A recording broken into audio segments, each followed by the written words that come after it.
जो इमरान खान के बेटे सलमान और कासिम ये कैलिफोर्निया में मौजूद हैं। रिचर्ड ग्रनेल जिसका बड़ा पाकिस्तान के अंदर कुछ महीने पहले ढोल बजता रहा, उसने भी इसके ऊपर ट्वीट किया। जो उनके होस्ट हैं उन्होंने भी ट्वीट किया। तो इनकी एक्टिविटी के बारे में आप कुछ हमें बता सकती हैं? लॉबिंग एक्टिविटी है, ये क्या है? ये कुछ कानून साजी की तरफ जाना चाह रहे हैं? ये क्या मामला क्या है? जी, बिल्कुल बिल्कुल दादा साहब, ऐसे ही है कि ये काफ़ी आपने बिल्कुल एक लंबी हिस्ट्री भी इनकी बिल्कुल शेयर कर दी। स्पेशली रिचर्ड ग्रेनल जो हैं, वो बहुत इन रहे एडवोकेसी और जो है इनके बारे में पीटीआई के हवाले से जो भी इश्यूज़ थे, काफ़ी हद तक कुछ कंट्रोवर्शियल भी यानी उनकी तरफ से काफ़ी बयान आते रहे थे एक ज़माने में, जो पाकिस्तान में कुछ अच्छे तरीके से नहीं देखे गए। अब सिचुएशन जैसे आपने बताया, हमने अचानक देखा कि ये सुलेमान और कासिम की पाकिस्तान जाने के बारे में पहले बातें शुरू हुई थी कि वो जा रहे हैं और उस पर मुख्तलिफ आरा थी। उसके बाद अब उसके बाद ये बताया गया कि नहीं, वो पाकिस्तान बाद में जाएंगे, जो डिफरेंट सोर्सेज हैं जो जिनसे शेयर हो रही थी न्यूज़, बट अमेरिका वो पहले आएंगे।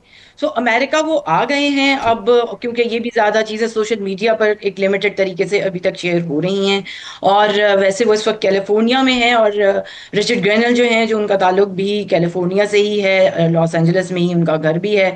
और फिलहाल अभी ये दोनों बच्चे जो हैं, इमरान खान के बेटे जो हैं, वो इस वक्त वहाँ पर हैं। वाशिंगटन डीसी में वो आएंगे, इसकी कभी इम्कानात है। उसकी वजह ये है कि इनका एक अपना एडवोकेसी ग्रुप जो है, जो स्पेशली डॉक्टर्स जिसको हेड करते हैं बहुत से पाकिस्तान निजात लेकिन अमेरिकन नेशनल्स हैं मेजॉरिटी उनकी, वो काफ़ी उन्होंने एक अब हम देखते रहे हेयरिंग्स हो रही हैं कांग्रेस में एक के बाद एक, बहुत इस तरह की जो एक्टिविटीज़ हैं जो एडवोकेसी से मुतल्लिक हैं, वो अगर वो किसी तौर पे भी इसमें शामिल होना चाहेंगे, जो कि हमें अब तक यही ख्याल है कि वो किसी ना किसी तौर पे ज़रूर अपनी प्रेजेंस को मार्क करवाना चाहेंगे, तो वो डीसी आएंगे।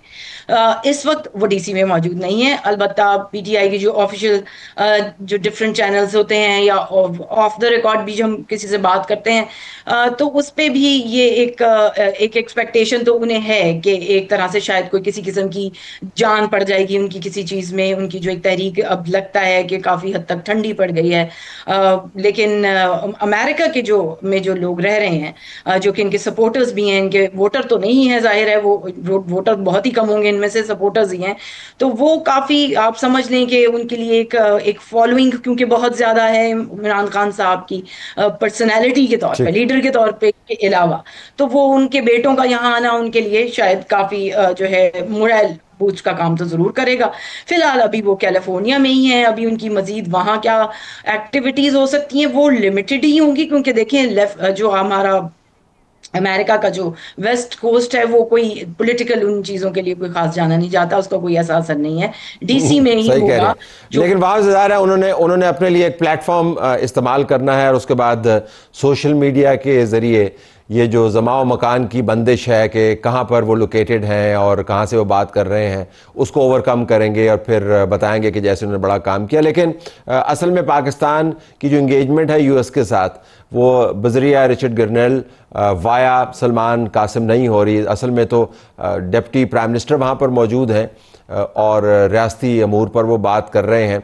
तो ज़रा मैं आपसे जानना चाहूँगा कि इसहाक डार साहब जो फॉरेन मिनिस्टर भी हैं, अगर इनके इनके दौर में बहुत कुछ हो रहा है, लेकिन अगर आपको कोर के ऊपर फोकस करना चाहे तो वो कोर कौन सी मीटिंग है? ये ट्रेड है, बिजनेस के ताल्लुकात हैं? डार साहब की एक अपनी वजह शोहरत है, वो समझते हैं कि मईशत को बहुत अच्छे तरीके से रिप्रेजेंट करते हैं, लेकिन साथ साथ कश्मीर का मामला भी है, सीज़ फायर भी है। और हमने टैमी ब्रूस की स्टेटमेंट भी देखी जिसके अंदर उन्होंने कहा कि I am looking forward to that meeting. सवाल था कश्मीर में मीडिएशन के बारे में। तो कोर क्या है इसहाक डार के दौरे की? देखिए, थोड़ा सा उसको थोड़ा सा खींचना पड़ेगा थोड़ा सा।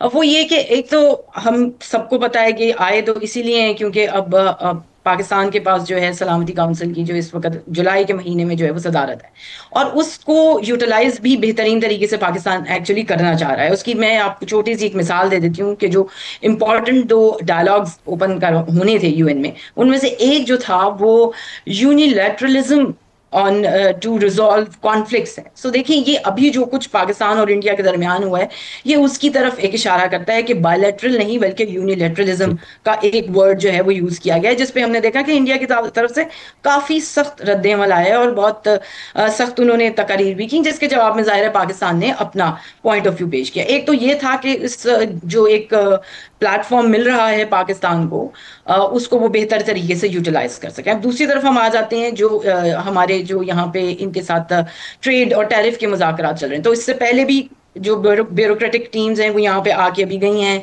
हमारे फाइनेंस मिनिस्टर भी यहाँ थे, अभी पिछले हफ्ते 1.5 हफ्ते वो यहाँ पर रहे हैं, वो गए हैं। लेकिन जाहिर, आप जैसे आपने कहा कि इसहाक साहब खुद ही रहे हैं फाइनेंस मिनिस्टर, और वो समझते भी हैं कि उन चीज़ों में इस पे बात करेंगे। तो आगे आने वाले दिनों में क्योंकि 25 तारीख को उन्होंने डीसी आ जाना है, जो सरकारी मालूमात हैं वो यही हैं उनके मुताबिक, इंफॉर्मेशन के मुताबिक।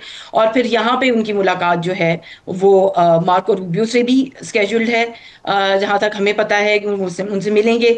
और इसमें टैरिफ की बात तो होगी, लेकिन कहा यह भी जा रहा है कि पाकिस्तान इंडिया का जो अभी इतना बड़ा एक क्राइसिस गुजरा है उस पर भी बात होगी। और चूंकि हमने देखा है कि सदर ट्रंप खुद भी नहीं भूलते और दूसरों को भी वो नहीं भूलने देते कि उन्होंने काफी इंपॉर्टेंट रोल अदा किया इसको मिटिगेट करने में और सिचुएशन को नीचे लाने में। तो वो पाकिस्तान तो काफी ओपनली इस चीज को एक्सेप्ट भी करता है और अप्रिशिएट भी करता है, जबकि इंडिया की तरफ से उस पर डिफरेंट है। तैमूर रूस की आपने बात की, जो स्पोक्स पर्सन है फॉरेन ऑफिस की, स्टेट डिपार्टमेंट की अमेरिका की, उन्होंने ये बात की है कि कश्मीर के इशू के ऊपर भी जो है वो पाकिस्तान से बात की जाएगी। इस पे रद्द अमल, अगर आप मुझसे ज्यादा शायद आप नोट कर रहे होंगे कि इंडिया से बहुत ज्यादा आ रहा है, क्योंकि वो जाहिर है कभी भी नहीं चाहेंगे और कभी भी नहीं चाहते थे कि ये बात जो है इसमें कोई भी तीसरा फरीक जो है वो किसी किस्म का कोई हिस्सा बटाए। लेकिन अब सिचुएशन यहाँ पे आ गई है कि जो बात यहाँ तक आ रही है, और एक नहीं बहुत बार जो है सदर ट्रंप ये बात कह चुके हैं कि he is more than willing to mediate.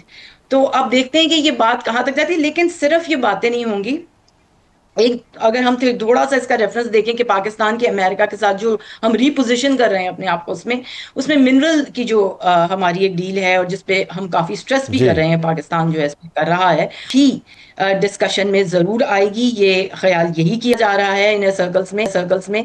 तो ये एक बहुत ही हमाजहती किस्म की और बहुत ही कॉम्प्रिहेंसिव किस्म का दौरा है जिसके अंदर वसी किस्म के मामलात हैं, लेकिन बुनियादी बात यह है कि रियासती लेवल के ऊपर, हुकूमती लेवल के ऊपर बहुत ही गहरी इंगेजमेंट है।